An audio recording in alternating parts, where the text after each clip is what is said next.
Welcome to Hanging Out with Robert, that's me. This video contains things that I encounter throughout the day. If for some reason I complete a task and you would like to see the details, you can click on the link in the description area below. This video also contains tips and tricks that I learned throughout the years. I plan on leaving this video accessible for about 30 days. After that, you can view it through my Patreon account. Thank you very much for watching. Time to hit part 2 of getting this AC compressor out of here. Next thing I'm gonna do is take this serpentine belt loose. It's kind of, man, on here a really weird way. Let's say we start here from the power steering pump. It goes down under the AC compressor. It comes up over, I don't know what pulley that is, I guess the water pump. Then it goes down under the crank. It goes up over this idler pulley. Then it goes down over the alternator, which is a Bosch back there. It looks like the same one that's on the Volvo. Then it comes up on the tensioner. The tensioner, if you come in this way, is right back here, and it's got a square in the top of it, so you could put a 1/2-inch drive in it, I think, long 1/2-inch drive extension, and then you rock it one way or the other. It looks like if I rock it clockwise, it'll release the tension on this and I'll be able to knock it off that pulley. So that's what I'm gonna do, and I think there's a way you can pin it right back on this rear edge of it. Pin it when you pivot it forward up high. So we're gonna try that. I got a pin in my pocket. Let's see if my pin fits. A little ABS screw, and it does fit in this hole.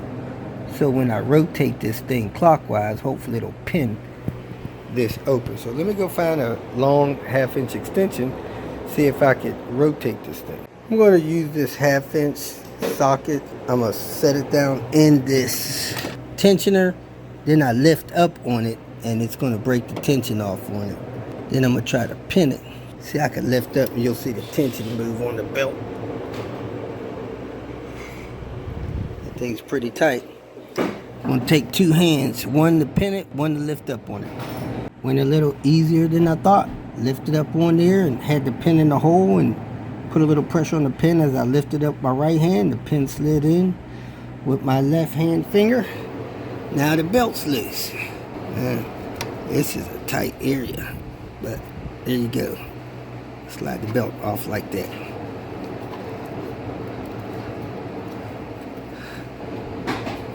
Man, this idler is pretty tight. I don't know if it's supposed to be that tight, but it's pretty tight, and it wobbles just a little bit. Probably would be a bad idea to replace that. Next, I'm going to break all these bolts loose. The system has already been vacuumed down, so there's no refrigerant for the AC system in here. This is the bolt that removes the lines. So I'm going to take that bolt out so that the system will be disconnected. Then I got 3 mounting bolts on the compressor that I need to take loose so that the compressor can drop down. Let me show you on the new compressor where those bolts are. Here's the contents of the new compressor box. You got the compressor, you got the 2 gaskets for the refrigerant lines. Let me get this out of here. The compressor sits in there like this. You got a mounting bolt here, a mounting bolt here, a mounting bolt down here. You got the activator line that plugs into your harness. You got a, I guess this is a hanging bolt. Not sure what this bolt here is for, but this is a cap for the line. So you take this off and then you'll see the plug where the line connect. That bolt I'm getting ready to take off right there. Not sure what this is for, but it's probably just extra hardware for something. So let me take a look. But there's a little slotted bolt that this compressor hangs on in the position that you gotta slide it back and let the compressor drop down. And people say it's easier if you don't have your coolant line there to hang that on there. So let's see how that's gonna work. Getting that bolt out was a little challenging. I don't know how I would have been able to get it out without the headlight out. because it's almost impossible to get a socket on top of that 13 with that coolant hose in the way. So I put this boxed in 13 on it and pointed it toward the headlight like that, and I broke it loose. I broke it loose again, then I used my shorty to turn it out a couple turns. Then I was able to reach down there, turn my hand backwards and twist it out. So now that AC line is disconnected, and as somebody mentioned, you can't lift it up far because it immediately hits the water pump hose. So let me jump on here real quick and see how to drain the coolant so I can remove this upper hose coming off the water pump. Might be a chance to break a couple of these bolts loose and get that to drop down a little bit to get this up and off of there, but it's got a shoulder on it and it can't even pull it up high enough to get it off of there. I'm trying to figure out how to drain the coolant out of this vehicle. It kind of looks like the easiest option I have is to disconnect one of these hoses going to the firewall for the heater core. I think it's right there under the steering rack. Can't really see from here. You can see it from under the car. And I got a good drop of oil on this serpentine belt, which makes me think the front crank seal's leaking. Then I'm looking for where coolant goes in this thing. And this thing is way over here. Then I noticed there's a vacuum line, little orifice right there broken. So that's probably some kind of issue with idling. But man, this car is difficult to work on. I don't know how they get radiators out of this thing. I guess they take the whole front clip off of this thing just to get the radiator out. This would be a nightmare to replace a radiator on. Let me send a message to my buddy Kyle, ask him what his opinion is on getting coolant out of this car so I could disconnect this hose. I was going to disconnect it from the bottom, but heck, if I disconnected it from the bottom, I don't know how I'd get it back on. But I guess you got to disconnect this intercooler pipe just to get to that lower radiator hose, because that intercooler pipe is definitely in the way going from the turbo to the intercooler. Let me send him a quick message. That's what it looks like I'm gonna have to do. Take this intercooler pipe, take the lower radiator hose off, and just let the coolant drain all over the place over the subframe. That would be a big mess under this vehicle. Next, I'm going to take this intercooler charge piping off. You go behind the headlight, loosen that clamp, then you go under the car, and I have a 7mm socket on the other side of that where it connects to the top of the turbo, right there. Unscrew those, get the clamp loose, and maneuver that out. I lift the intercooler piping up through this axis here. Now I'm trying to turn that clamp on the water pump or thermostat housing. I don't know what it is, probably the water pump. And I got a big catch pan down here to catch it. I'm just gonna pull it off there, and hopefully that'll give me enough room to get this thing out of here. So let's see, I could not find anywhere to drain the coolant other than disconnecting the lower radiator line there and letting it run all over this subframe and all over wherever it would run. I know here it's going to run over top of this AC compressor, and hopefully it won't be too messy. It took me about 20 minutes to get that clamp loose, at least. I hate those clamps. Now that it's loose, I'm going to slowly pull that hose off, try to drop that coolant down in that container, and then see if I could get this compressor out. I got the hose just barely on there. The coolant is running down onto the subframe, and I got that container almost as far back as the control arm, catching the coolant as it runs out of the car. I'm going to pull that hose off a little bit just to speed this up a little bit, or you can just let it dribble like that for 5-10 minutes. There it is. I got the hose off. Now when I lift this up, it has enough room to clear the compressor. So now I'm going to take 3 bolts loose from the compressor that mount them and see what's the easiest way to get those out. Another one of your friends on this job will be a pivoting ratchet wrench, 3/8. Bolts on the compressor are 16mm. I broke that first one loose on that side, top driver side. Broke this second one loose, top passenger side. I pulled that hose back and tucked it there in this front end. Now I'm gonna go down here, dry up all this coolant leak on the ground, and take that bolt loose right there. I have all 3 bolts out. Hopefully this thing will pivot forward and drop down out of that guide it has. I got this lower bolt turned all the way loose with this boxed in wrench. Broke it loose, turned it out. Now this top passenger side one, I got a universal joint on it, 16 millimeter, and this long extension coming out. I don't know if it's a 9-inch or 12-inch extension. I could put a tool on that, get that out real quick, trying not to spill too much more coolant out of that hose. And I turn that one out with my hand. Turning this one out with my hand too, it may come all the way out because there's room up there for it. And then I'll try to drop it down. So I grabbed the compressor from the bottom, wiggled it around, bouncing it up and down, and it fell off of a hook up there. So now I'm gonna see if it'll come out this way. I suppose this is the way they're getting them out, down here on the bottom. So let me up top and try to maneuver this out through the bottom. Before you lower the compressor out, you gotta disconnect the wire that comes up past the front of the car behind the headlight and plugs in right there. So you need to unplug this, open up this little pinch right here and unplug that connector. Either way, get it out of there. I undid this clip by reaching in on this side, flipped that AC compressor out there.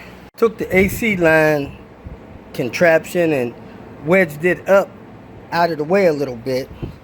Now I'm gonna go back under there and try to pivot that compressor out of there. The AC compressor sits up like this.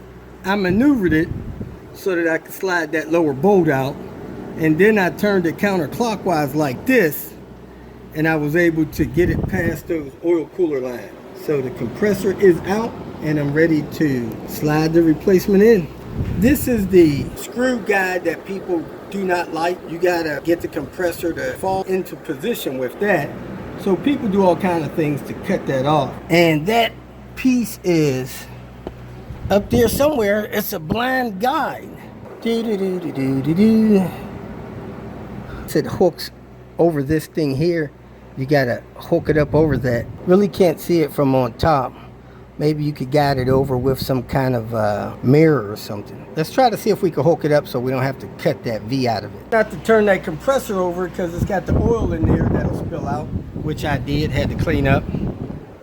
Let me grab the replacement compressor here. Still not sure what this screw is supposed to go to. You need to remove this cap, turn the compressor over, and drain out some clear liquid that's in the compressor. So let's raise this into position. That hook I showed you has to hook under here and lock into that and then scoot back, and it'll be in position. So when I get it close to in position, I'm going to have to put that lower bolt in place so I don't put it up there and then can't get that bolt in later, because that bolt's so long. It has to be in position before you can bolt this to the car. The pulley on this compressor, you can hear it grinding a little bit. That's why we're here, folks. This appeared to be a very simple placement with the bolt in there. Come under the car, look past this oil filter, and you can see that little nub thing right there, and you can see the slot in the AC compressor there. So you just pick the AC compressor up. I'm gonna do it with one hand, I think, and look over there, hook it on there, and it's in place. Now I could put those bolts in. Real simple with the lines pulled up out of the way and this splash panel off. So now I'm going to maneuver these lines back down, lowered in the subframe, so I can put the seals on top of there and plug that line in there. Then I'm going to slide these screws in, get these screws started. After I get all 3 started, I'll tighten it down. To take this plate off the top of the compressor, you want to make sure that your coolant is done dripping. You don't want coolant to drip inside the AC compressor. So I'm going to put this 10 millimeter on there, pull this bolt out, and drop this connector in place after I put the seals in place. Pull the plate off, put put the seals in place, drop the connector in place, get the connector started. Probably be okay to tighten it down and then tighten up your compressor bolts to the engine. I got all 3 of the compressor mounting bolts tight. Now I'm gonna pull the line up here, come through this opening and plug it in. Then I made sure that I replaced these black O-rings that was in the top of that compressor with the green ones, and then I made sure it was cleaned off, made sure it wasn't no liquid leaking out of that water pump snorkel.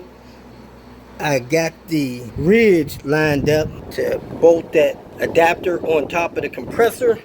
I put the green O-rings in after. I lubricated them with the pang oil out of the old compressor, or if you got some kind of lubrication for those seals, lubricate them, put them in place, they fall down in the groove.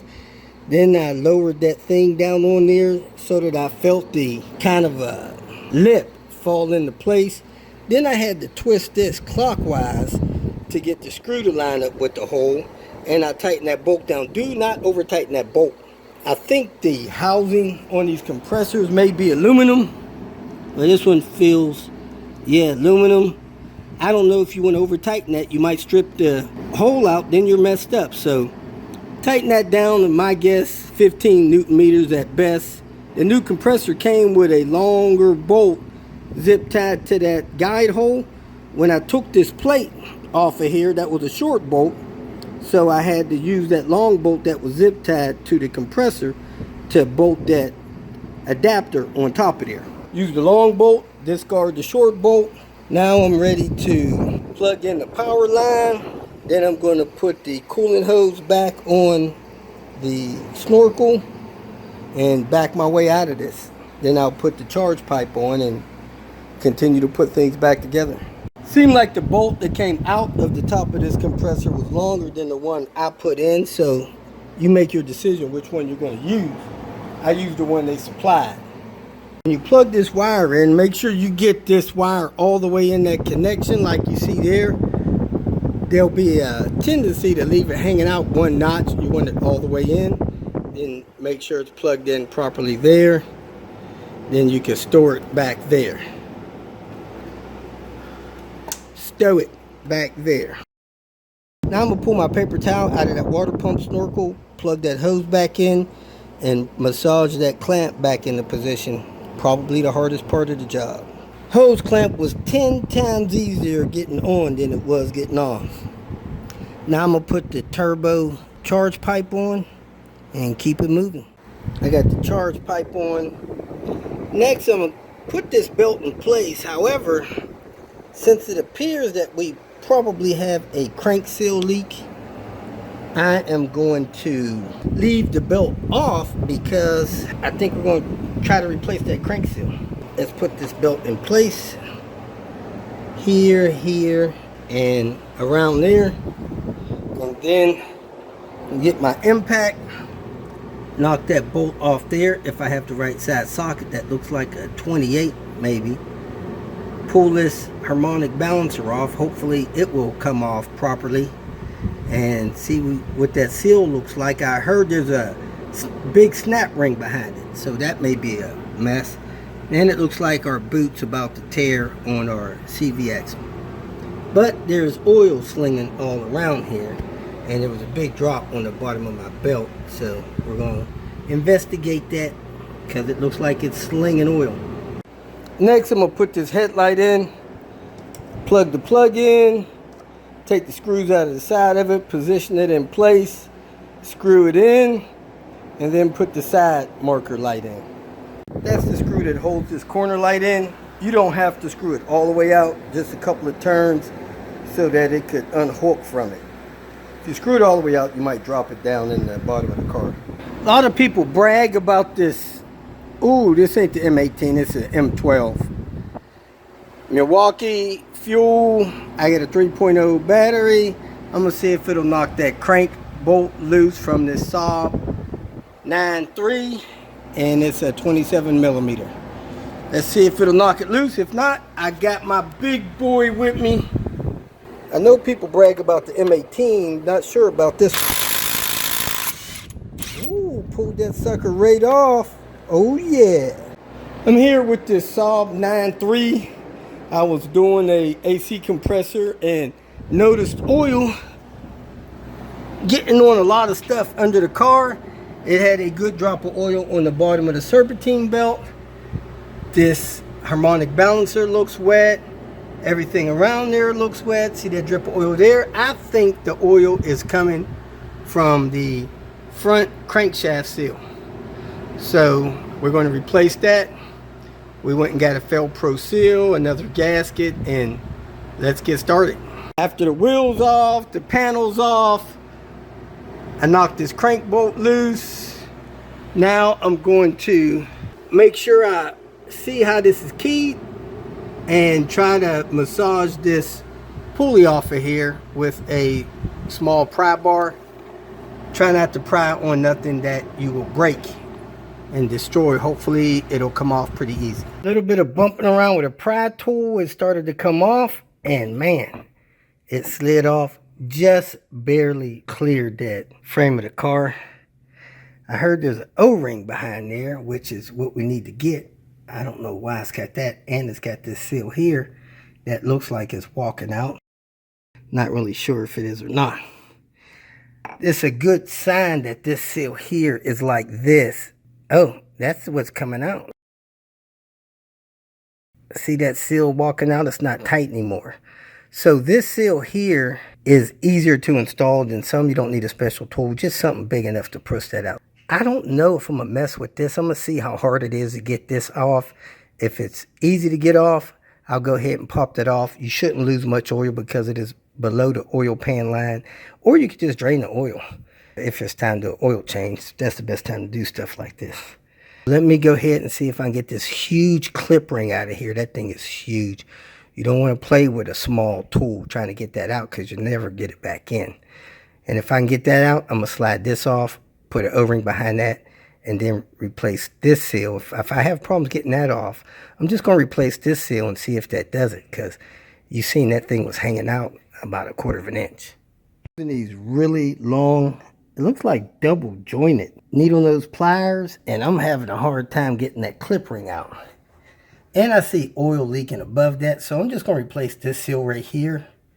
Put this back together. Hopefully that'll work. I don't know what somebody had going on here, but a little strange. I'm going to leave that O-ring alone for now. See if this stops our leak. Just put a screwdriver in there and pop that out. You can see what that looks like. Now I'm going to match it up to the new seal I have, make sure it fits. I'm going to put the new seal in, tap around it so that it's flush on that lip there, and then I'm going to put the harmonic balancer back on. They appear to be relatively the same size, although this Velcro one doesn't have as high as a profile. So I'm going to put it on there. Not going to put it in too far because I don't want that key to hit the lip of it. And hopefully this Velcro one will be a better one than that one, because that one was slid out a little bit. And it's possible that it wasn't slid out a little bit. It was just so thick that it was hanging out a little bit. But anyway, let me go get my little tool, tap this level, and then put this harmonic balancer back on. This is the tool I actually had manufactured to install Volvo front camshaft seals. It fits that seal pretty good to set it in. Like I said, I'm going to make sure it's level with that surface. That way the harmonic balancer has something to grab onto and get that thing installed. I might inset it about 1/8 of an inch. That's where I have it set in. You see it's about 1/8 of an inch, and there's a little ridge in there. It's like that the whole way around, and just a little bit. So now I'll put this harmonic balancer back on. Actually, this corner is in a little further than this corner, so I'm going to tap this side in just a little bit more so that it's even all the way around. That side just a little deeper. To me, it feels nice and even set all the way around. Now I'm going to set this on there, and hopefully that will catch that inner lip of that thing, and we'll be done. Make sure you catch the key in the right place. I gently tapped the harmonic balancer on with a hammer mallet. Then I ran the bolt in, tightened it up with my, oh crap, I got my belt stuck in there. Well, I need to pop that back off, get that belt out of there, and then put the new belt on. The belt I'm going on with, that's a good thing. I like Continental belts. That's the belt that came off. You got to start the belt over here and loop it over the crank and the other stuff. It goes on, I don't know, kind of like a horse or something. There it is, how the serpentine belt is routed on this Saab 2009-3. It's the, I guess, 2.0 turbo. Top right power steering pump goes down to the AC compressor, goes up over an idler puller, goes under the crank, up over another idler pulley, under the alternator, then up over the tensioner pulley. Now that I have the crank pulley reinstalled, the serpentine belt in place, the new one, hopefully we won't get no oil leaking on that one. Now I'm going to lift this up, pull that pin out, and let that tension on this serpentine belt. Now that there's tension on the belt and it appears to be on all the pulleys properly, I'm going to go ahead and put this air duct back in. Inlet plenum. Air filter is in this box. You can always check the air filter, make sure it's clean, don't need to be replaced. Now you come down here, put this splash guard back in place, and you should be good to go. Doing an oil change on a Saab 9.3. This is a 2000 model. It's got a 2.0 turbo engine, light pressure turbo, nice little vehicle. Before you change the oil, you always want to check the level just to make sure that it's not burning oil, so you can tell whoever's driving it, check oil more often if it's low. That way you can also document if it's low in case something happens to the engine in the next month or 6. They don't want to suspect that you had anything to do with it. So check the oil, heat the engine up a little bit, run it 5 minutes or so. Just get the oil up about 120 degrees or so when your coolant temperature. Then you could put the car up on jack stands, or you could take the wheel off like I have here doing other things and do it that way. Or you can drive it up on ramps. At any rate, you want to be able to get under the vehicle, get access to the oil pan, and pull the oil pan drain bolt, which I did there. It's a 17 millimeter bolt. You turn it counterclockwise to remove the bolt. And this one has a copper washer on there. You really want to go back with a aluminum washer on these European cars. They seal better, they crush better. It should be a crush washer, not one of these copper washers. Anyway, you turn that, let that drain out. If you have the splash guard over the oil filter, the oil filter is here.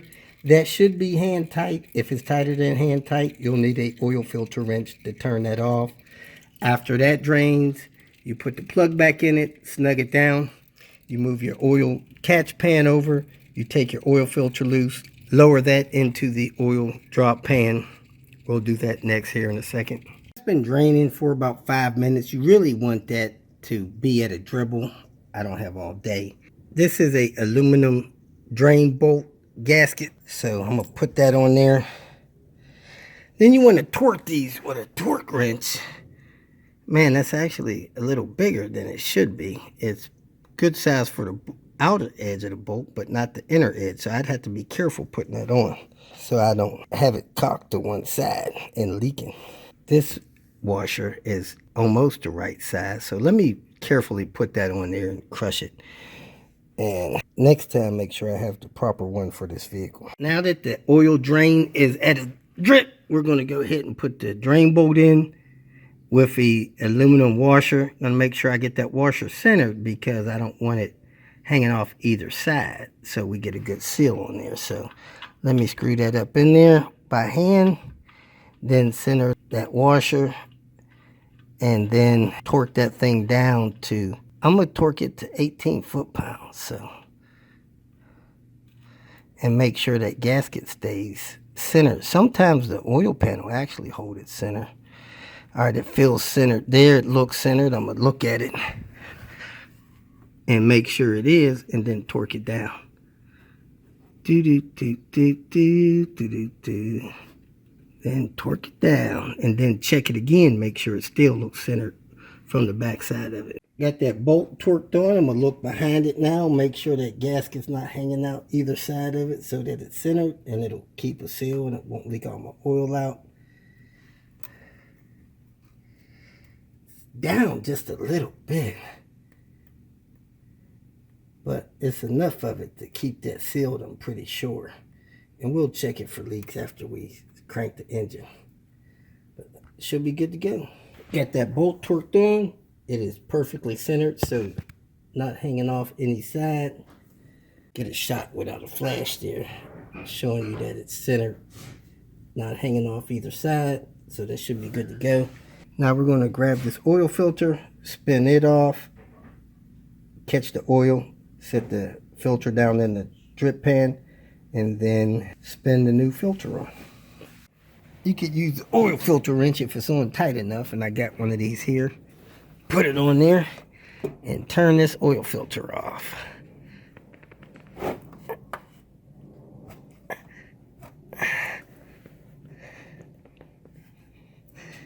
Get it started. That's tighter than it probably should have been. Once you get it started, better to have a glove on. Turn it off. Make sure the gasket stays with the filter. You could wait till it slows down and lower that filter into the oil pan. Get you a filter that fits. This is a extended life filter from STP. You want to wet this O-ring. Make sure the surface of the mating surface up there is clean. And then screw this on hand tight. And then do maybe another half turn at the most. But sometimes if you got a good grip and you're confident that you're good with hand tight, just hand tight is good enough for these. Gasket is wet with oil. I'm going to go ahead and screw it on. Now you want to add the oil in here. I strongly advise you go full synthetic when you have a turbo car. Wipe that dipstick off and fill that thing up. When you check the oil on any vehicle, the end of the dipstick has a range. Normally when you see a flat spot, that's your range. Up here is high, down there is low. That's normally a quart or a liter, liter and a half. So you want to fill it up, run the car 5-10 minutes, shut it off, let it sit 10 minutes, and then check it again. Make sure you're close to the full mark. And of course, if you don't know how to properly check oil level, watch that video. I got it linked below, but you want to pull the dipstick, wipe it off, drop it down in there, pull it back out, then look at it. Here we go. Arizona heat on top of heat. I pressed this down, went to lock that thing on, and the oil cap shattered in my hand. I'm going to go online, see if we can find a replacement. I put the air guides back under there. I'm going to put the grill on, and I'll be done. I'm going to make a tool list. These are the tools I use to complete this job. I'm going to go ahead and make a list of them so you can have the full list. That way you have all the tools you need to complete it and not be frustrated, stuck halfway through. We are ready to fire this thing up. Even though the oil cap is jacked up, it should start and run okay. I'm going to put my finger on it just in case. Get my face out of the way of the serpentine belt. Go ahead.